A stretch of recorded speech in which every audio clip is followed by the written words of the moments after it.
And back to our top story, President Putin's State of the Nation address. Ahead of the event, international media coverage was full of doom and gloom warnings for the Russian economy.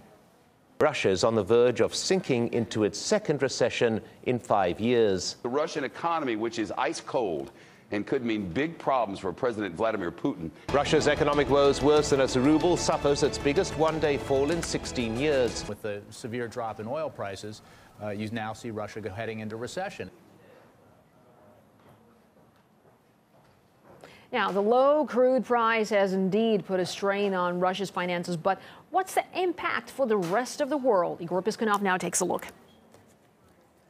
Recession, an ice-cold economy. The mainstream media has painted an apocalyptic picture of the Russian economy. And true, it is largely dependent on the price of oil, but it's far from being alone. I'm joined by investigative journalist Tony Gosling for more on this. Tony, thanks a lot for joining us. Don't you think that perhaps too much attention is being focused on Russia in this situation right now? Well, that's the whole purpose of most of the mainstream press here in the Western world, is to focus attention away from the problems at home. So when I see problems with the ruble, and I just immediately look at it as economic warfare. The Western financial elites want to see Russia suffer. They've failed in some of their efforts in Ukraine, and this is a way of getting back at the Russians without actually using military might. There's all sorts of types of warfare nowadays, and economic warfare is one of them. I want to give our viewers a few examples of how international companies are being affected by the falling oil prices. For instance, France-based, largest in the world oil field service company is expected to write off $800 million. Now, UK's Tullow oil company, its shares have went down by 50%, and the same goes for U.S. Continental Resources, all since August and June when the oil began falling. And this list goes on.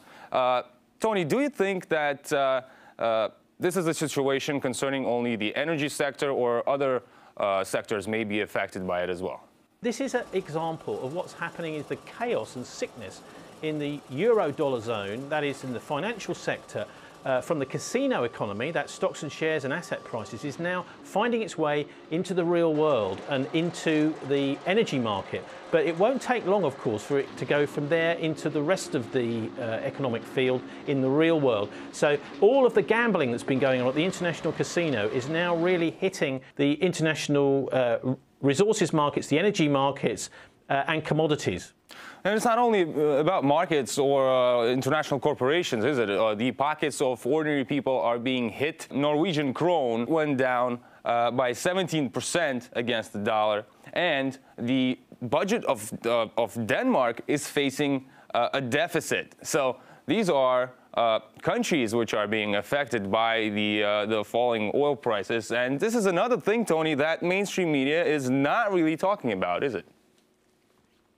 Well, the job of the mainstream media is to talk up the financial markets so that people keep their money in those stocks and shares. But actually what's happening is unpayable debt is killing the world economy.